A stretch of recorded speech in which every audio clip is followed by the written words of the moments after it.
nung natanggap ko yung mensahe. Anong petsa na ngayon dyan sa Pilipinas? 26 na ba dyan sa inyo? Kasi 26 na dito. Teka. Okay, 26 na, di ba? Madaling araw, umaga actually. Feb 23, nung inilabas ko itong video, post na may kinidnap na bata from the British School of Manila. Okay? Tignan natin. Pakita ko lang yung date. Ito na siya. Tignan natin. Okay. Okay. So, nakikita yung pangalan niya. Patakin natin yung pangalan niya. Dali lang. Okay, February 23.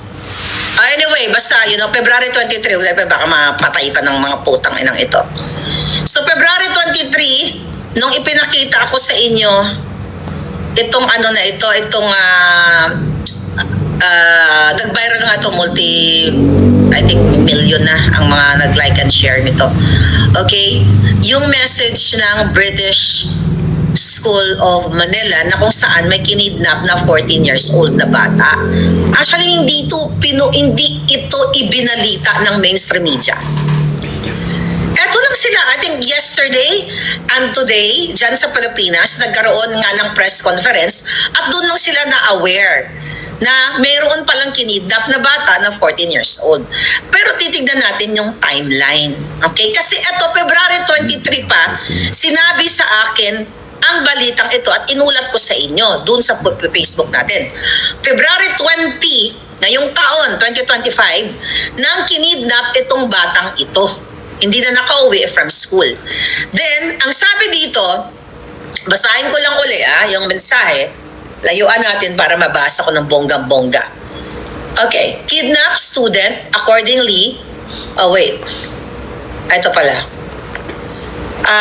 Dear BSM families, British School of Manila, unfortunately need to make you aware of an ongoing situation affecting a family in our school. Huwag ko na pala basahin yung basta February 20 nag-release ng statement ang British of Manila na pinasabi nila na may estudyante silang na-kidnap.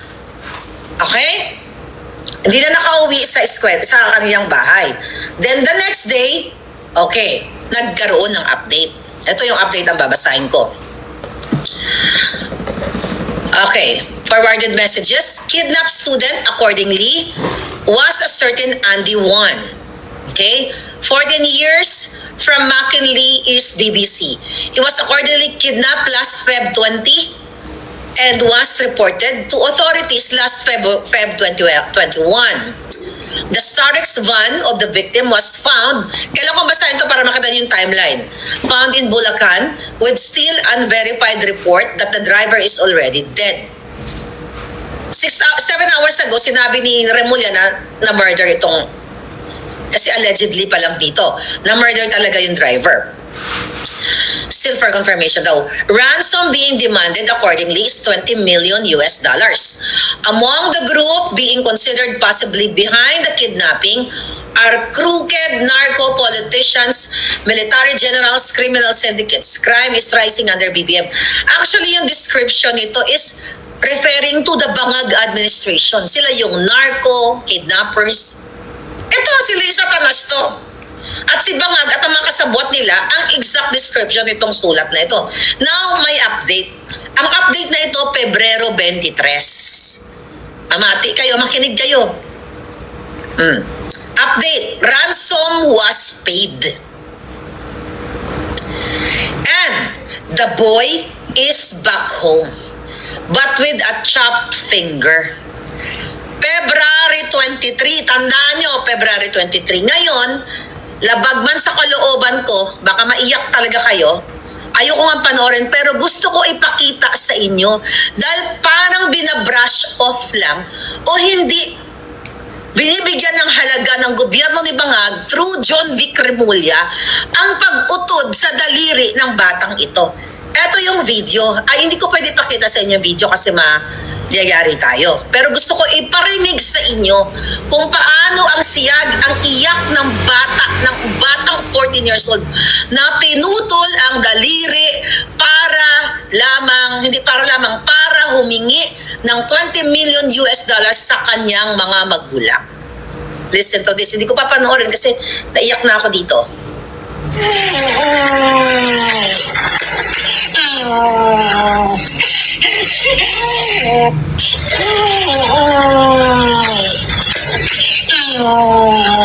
Nakita niyo yung chak chak chak? Binutol ang daliri. Kaya ganyan, nakagapos yung bata.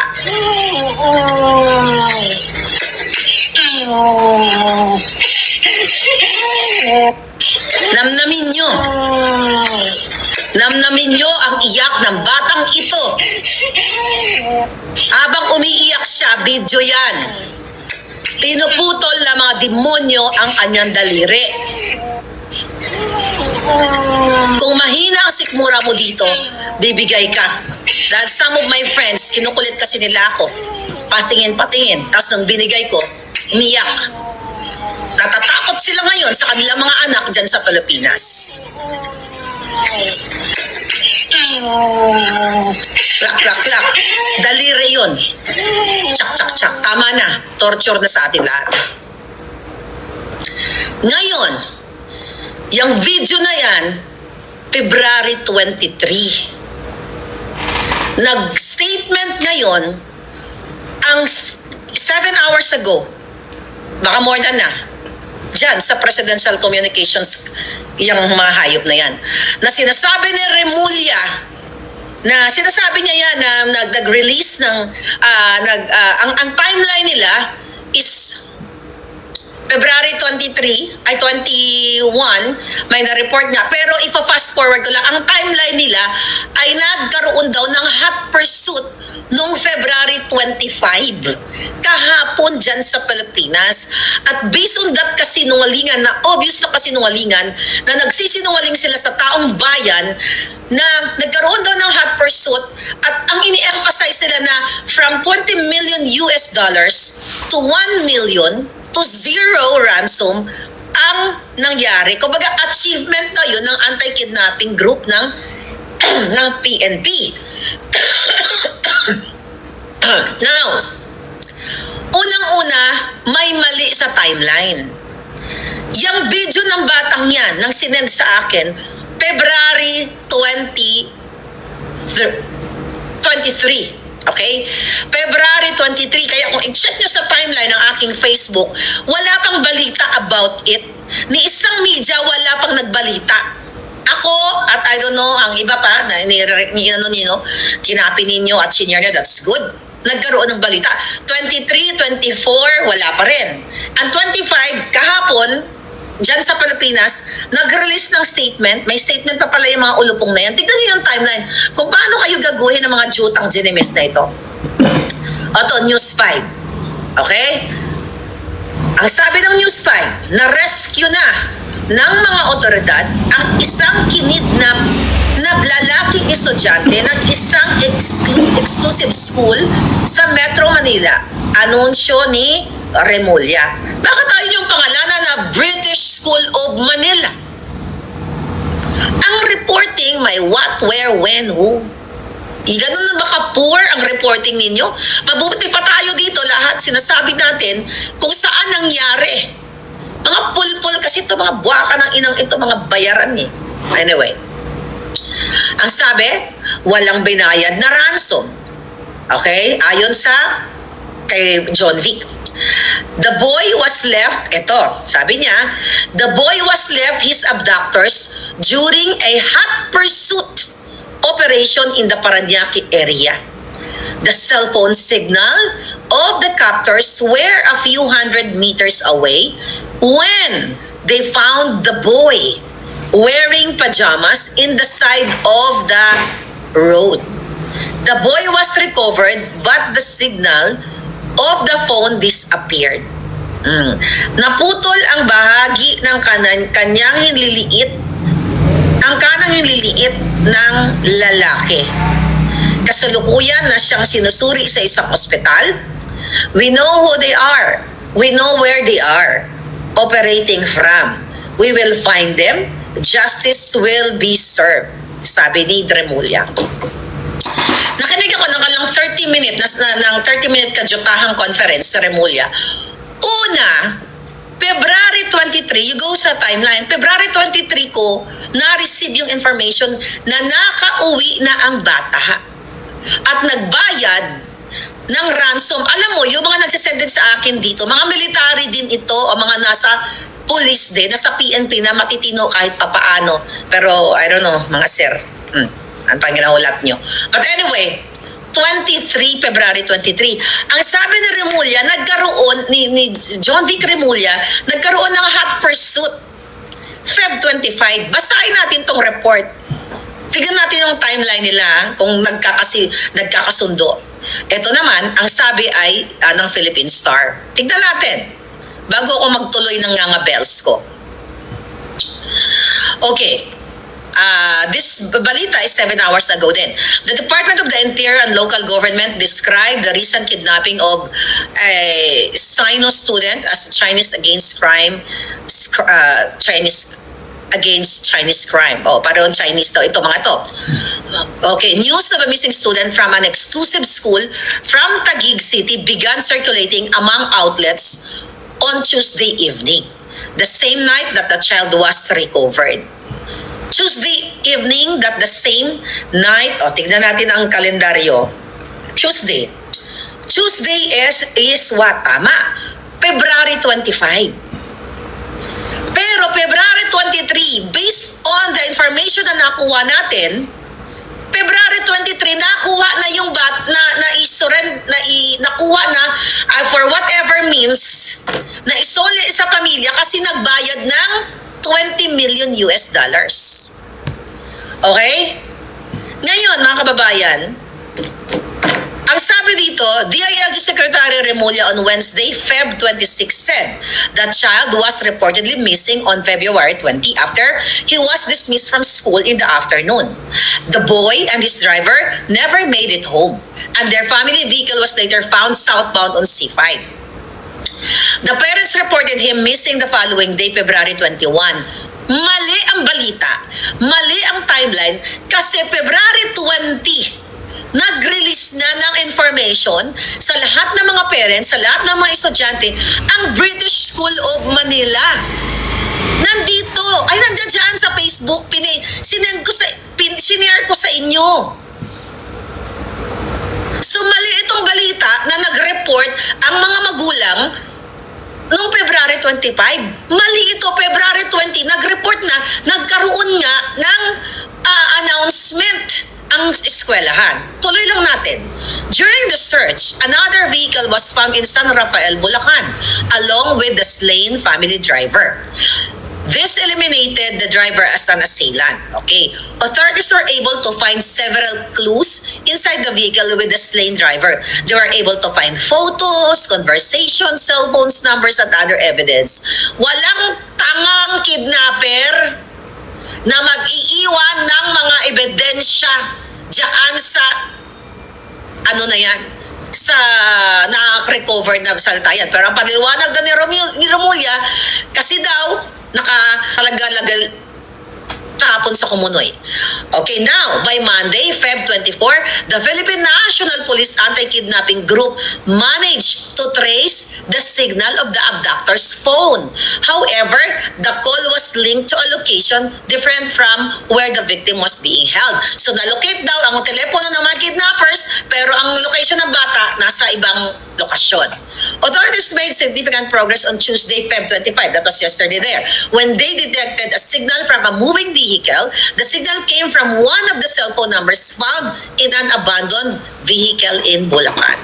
Okay? A hot pursuit, again, ito ay 25 na. Pero ang report ko, based sa ating mga authorities din na nagbigay sa atin ng information, February 23, nakauwi na yung bata dahil nagbigay ng $20 million ang kanyang pamilya para maligtas ang bata. Taliwas sa kanilang balita. Later on, iniwan lang daw ang bata doon sa isang kalsada somewhere in Parañaque. Tuloy muna natin dito. Eto, listen to this. A hot pursuit. Ensued, sabi niya, that while authorities had a signal to track, they could not immediately determine which vehicles it was coming from. In that pursuit, a few minutes after, okay, sa that pursuit, naghabulan. Inahabol ang mga kidnapper. Okay? A few minutes after, in the Parañaque area, tama, may nakita silang isang bata na nakapadyama na nakatayo sa gitna ng kalye na may benda ang kamay. The choice was pursuing the vehicle or securing the child. Kita mo may bawi ka agad. Doon sa pursuit o sa habulan na yun, sa Parañaque daw, ay may nakita, nag-uwala, biglang na lang lumitaw ang isang bata na nakapadyama sa kalye. Pero dahil ang choice ng anti-kidnapping was pursuing the vehicle or securing the child, obviously, yun daw. So, ibig sabihin, nakatakas ang mga kidnappers. Kasi ang choice nila is to secure the kid. Pero this is bullshit. Kasi nga, based sa ating report, February 23 pa lang, ay naka-uwi na yung bata dahil nagbayad ang pamilya. Pero ang press release ng mga baka ng ina, February 25, nagkaroon ng hot pursuit. Basahin ko muna bago mag-atak-atak ang baanakon. Sabi niya dito, okay, police reunited the father and child. Remulla said the child was happy. Okay, Remulla said the child was happy and did not cry upon being reunited. Ulul, walang bata na dumaan sa ganyang klaseng traumatic experience na nakangiti pa. Iiyak yun dahil nagkaroon siya ng reunification, nag-reunite sila ng kanyang excuse me, ng kanyang mga magulang. The DILG chief emphasized that no ransom was paid. Okay, tingnan natin. Meanwhile, Remulla said victim likely comes from a family of former Pogo offshore gaming operations. Sinabi ko kanina. Authorities also believe that Pogo operators were behind the kidnapping. Kung behind ang kidnapping, ang Pogo operators, maaring si Lisa Tanas ang nangidnap dito. Dahil si Lisa ay kasabwat ng mga Pogo dahil nakinabang yung baka ng inang mga hinayupak na yan, 2022 election, nakatanggap ng 750 million pesos. Yang bangag na yan at si Lisa Tanas coming from the Pogo owners. So maaring si Lisa Tanas, si Bangag Jr. ang nasa likod nito kung talagang tama lang ang investigasyon, kung totoong ginagawa ng DILG, ng mga pulis, ang kanilang trabaho sa pag-iimbestiga. Baka ang lalabas yan, ang ulo ng nagpakidnap ay si Lisa Marcos. Demonyo. Tuloy natin ang balita. Mamaya, makita nyo kung bakit sinungaling tomato. Alam natin na Chinese to Chinese ang crime na ito dahil ang communication ng magulang sa kidnappers ay through WeChat at Chinese ang kanilang usapan. Chinese to Chinese, sabi niya. Okay. The syndicate allegedly employed former bodyguards, military, and police personnel who went absent without leave. Remulla said authorities already know Remulla said authorities already know the identities of these former cops and soldier but will not disclose them yet. Yun lang yung balita. Ngayon, ito ang tanong ko sa inyo.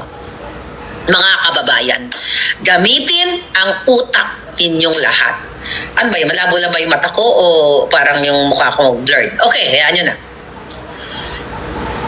Red flag.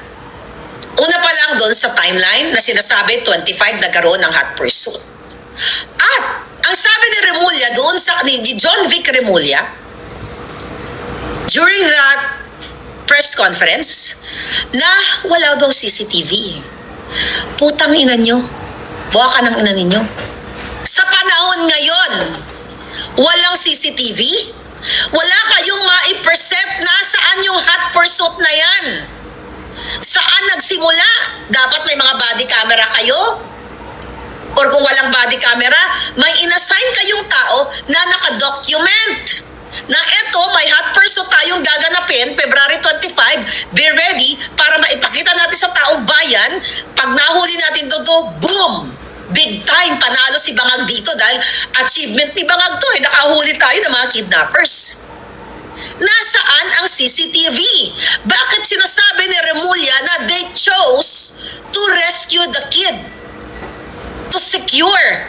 Parang hindi ba pwedeng multitasking ang mga police anti-kidnapping group? Kulang ba kayo sa tao dahil ang mga tao ninyo mga pulis, imbis na mag-rescue sa mga ganitong klaseng alam ko kasinungalingan ito, ay ang hinahunting mga vloggers? Hindi mo pwedeng sabihin yan sa korte. Ay, kasi pinakawalan na namin yung mga kidnappers. Kasi syempre, ang importante yung batang kinidnap. Failed! Kabobohan, kasinungalingan. Dapat nag-task kayo ng tao, which is hindi naman talaga, I don't think na nagkaroon ng hot pursuit na tinatawag. Dahil, ano kayo? Mga bugo? Bakit ang bata lang? Okay, let's just give them kunwari totoo yung hot pursuit. Ibig sabihin, mga kababayan, nakita nila alam nila, na-detect nila yung sasakyan na yung mga bata, ay iligtas na natin ang bata. Pabayin na lang ang mga kidnappers, patakasin na lang natin yan. Kasi ang importante, 1 minute na lang anak, ang importante ay ang bata, mailigtas natin. Di puta mga Tangina. Masisisi niyo ba kung bakit murahin ko ng trillion times sa mga buwakan ng inang to? Nasaan ang CCTV kung nagkaroon kayo ng hot pursuit? At kayo naman mga tangang, mga media na nandoon, ni isa sa inyo walang nagtanong dahil maaring bayad na kayong lahat. Imagine ang tatangan yung lahat doon. Hindi man lang kayo nag-voice out, excuse me, Mr. Secretary, is there any evidence? Meron po bang CCTV? Saan po ba nagsimula at saan natapos? Ano po nangyari? Pinabayaan nyo na lang ba itong mga buwaka ng inang mga kidnappers? Exactly yun yung tono. Kasi masaya naman daw yung bata eh. Healthy. Naputulan na ng daliri. Putang ina. Gigil talaga. Ito, pakinggan nyo ulit. Gusto nyo namin. Ayan, nakikita ko na ginautod ang daliri. Gusto nyo ipakita ka, hindi pwede. Yung crack, inuutod yung daliri. Healthy ba yan? Ha? John Vic, buha ka ng Genesis. Healthy ba yan? Kailan naging healthy ang batang pinutulan ng daliri? Napakasinungaling nyo, mga hayop kayo. Ilabas nyo ang hot pursuit na sinasabi ninyo. Nasaan kayo simula ng habulan? Paano nyo iniwan? Di mga bupols kayo, nandiyan na, corner nyo na ang kidnapper. Ayunahin na lang namin ang bata. Hayaan nyo na yung mga kidnapper na yan. Di mga gago kayo, mga... My God. This is the bangag administration. Maari sila din ang nasa likod na yan dahil $20 million ang pinag-uusapan dyan. Nasaan ang confidential funds ninyo? Pero si John Abines, pinasok nyo yung bahay, kinuha nyo yung... actually, hindi naman vlogger si John Abines, kritiko lang yun eh. Sulat-sulat lang yun si Palangay. Kinuha nyo telepono. Kinuha nyo ang laptop. Pero itong mga kidnapper, pinalaya nyo. Dahil iligtas na lang natin ang bata. Mga sinungaling kayong, mga hinayupa kayo, ginagago nyo ang Pilipino. Adik lang at bangag ang pwede nyong maloko. Hindi kami, hindi ang mga palangga ko. Nasaan ang CCTV? Fine. Maintindihan natin, pag may mga special operation na ganito, kung totoo na may special operation na may rescue na bata, this is really sensitive, na hindi dapat din agad-agad na nakikisaw-saw ang mga media kasi baka ang media kasabwat magtimbre sa kidnapper, baka ma-intercept or for whatever reason, maintindihan natin yan. But you, mga anti-kidnapping group, mga police, hindi nyo ba alam ang sinasabing documentation? Hindi nyo alam ang ibig sabihin ng salitang ido-document nyo ang mga pangyayari para pag nagkaroon na ng aberya, that's also your protection. Pag nagkaroon ng, let's say for example, nagkaroon ng duo dun between the kidnappers, may matsugi or whatsoever, hindi kayo masisisi. You're just doing your job. Pero walang hot pursuit kasi walang CCTV. Katang isip nyo lang, mga buwaka ng ina ninyo, dahil February 23 pa lang, nireport na sa akin, ang inatatasik ng laway ko sa inyo, mga hayop kayo. February 23, nireport na sa akin na ang bata nakabalik na at nagbayad ang kanyang pamilya ng 20 million US dollars. Tapos, February 23, ang pinalabas nyo, February 25, nagkaroon ng hot pursuit. Where in the world na nagkaroon sa panahon ngayon sa digital age na ang police operation nagkaroon ng operation na ni isang tuldok ng video, walang kang maipapakita at sasabihin malapit na ang mga kidnappers pero mas pinili nilang iligtas ang mga bata. Ibig sabihin hindi na dapat, wala na tayo dapat pulis sa bansang Pilipinas dahil mga palpak at hindi nila alam ang kanilang trabaho, hindi nila alam ang kanilang priorities. Lahat yun priorities, bata at kidnapper. Kasi mangingid dapat mangingid. O baka si Lisa nakita ninyo, nahupuno pala kayo, ay wag na lang natin huliin si Lisa kidnapper. Baka ganon. Diba? Puro kayo kasinungalingan magsimula sa budget, sa pera ng bayan, hanggat dito sa kidnapping na ito, mga buwaka ng Genimes ninyo. 1 minute na lang anak, wait. Yeah, I know. Ilan ang oras na? 7:06. Give me 1 minute. Now, diba? Oh, tignan natin ang comment section. Kahit na blurry yung vision ako ngayon. Magulat na lang tayo, susugurin na tayo ng China dahil sa bangag na yan, sabi ni Vance Vlog. Baka pinaalis ang mga kidnapper, hindi hinuli yung iba kasi kanila ang pera, sabi ni Papsit Goat. Ano sa tingin ninyo? Okay. Natawa si Hadja, tumalsik na ang laway ko. Wala, galit na galit ako palang. Saan ka? Matutuwa ka ba? Ang mga bata ginautod na, hindi pa natin alam, baka hindi lang mga daliri, mga ulo ang ginautod ng mga bata na hindi pa nare-report, na hindi pa natin alam. Okay. Sabi ni Merlita Pelemer, you're doing right Palangga. Saludo tuyo. Salamat Palangga. Papunta ata ng airport yung kidnapper, sabi ni John Matrimonio. Grabe na talaga ang nangyayari sa Pilipinas mula nang maupo si Vivian. Kasi ang pinagkakabalahan ng mga buwaka ng ina ay si Sara Duterte para i-impeach sila sa halagang 125 million pesos na gawa-gawa nilang kasinungalingan na kinuha ni Inday. Diba? Pero itong mga itong mga kahayupan ni Bangag, okay? Patungkol sa national budget, sa PhilHealth, sa 500,500 flood control, billions and billions, yan ang gusto nilang pagtakpan. Kaya ngayon, sa darating na eleksyon, mga palangga, hindi lang itong mangyayaring kidnapping, sunod-sunod na yan. Kasi yan ang usual, yan ang madalas na nangyayari sa mga buwaka ng inang mga politikong ito. Okay? Kinikidnap nila o kumukuha sila ng tawag dito. Pengang tissue na, konti lang. Isa na, ano ko. Yeah, pengi. Nakamute ako, dali lang. Okay, hindi na. 1 minute. Okay.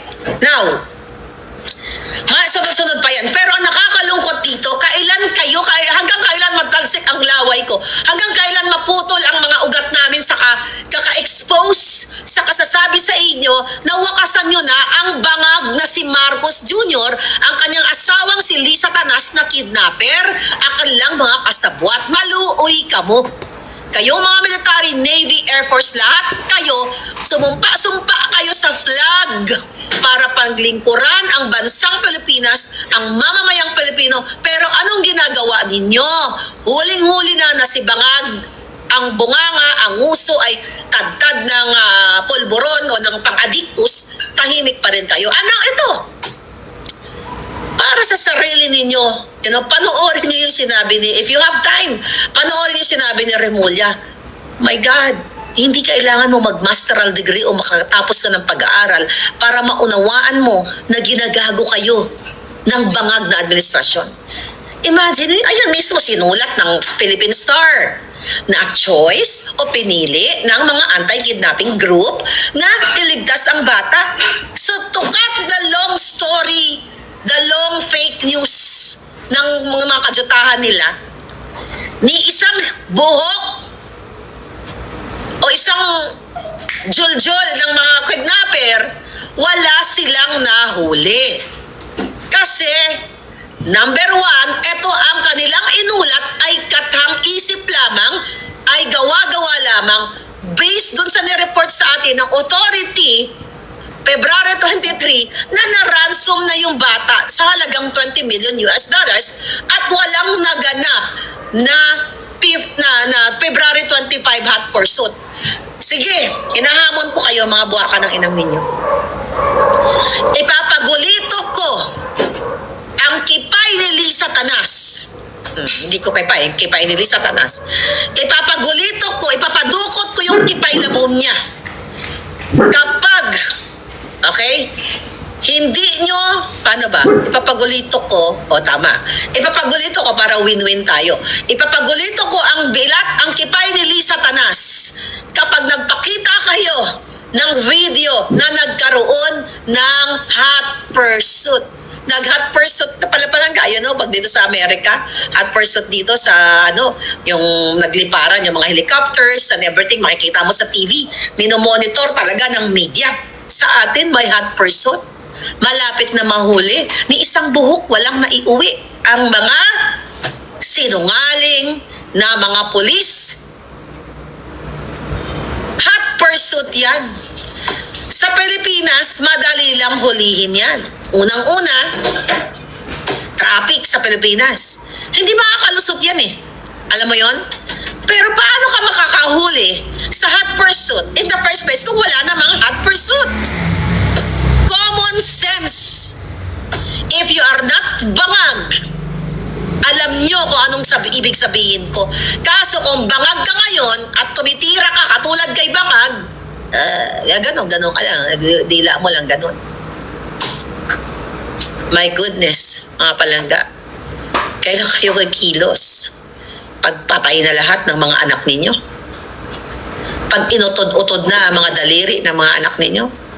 Napanood ko nga sa mga friends ko, si Remy iyak na iyak. Ate, kaluoy man.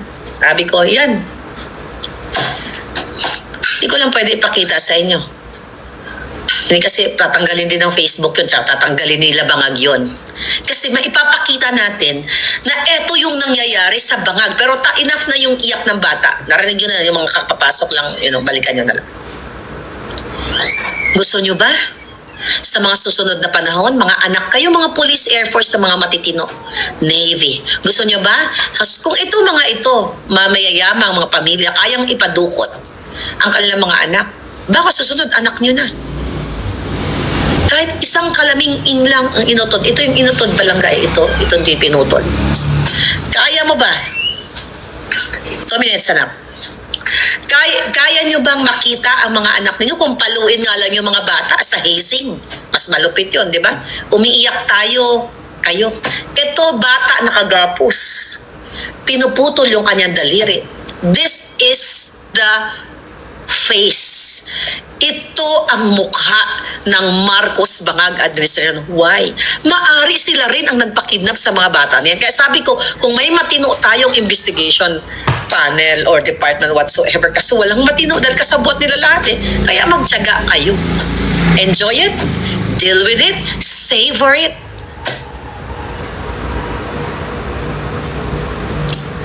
Ano? Sige lang. Mag-comment kayo kay John Vic Remulla at doon sa PCSO.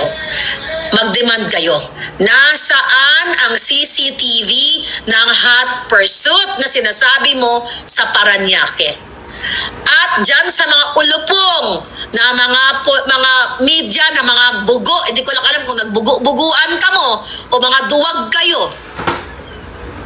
Ni isa sa inyo walang nagtanong. Diba?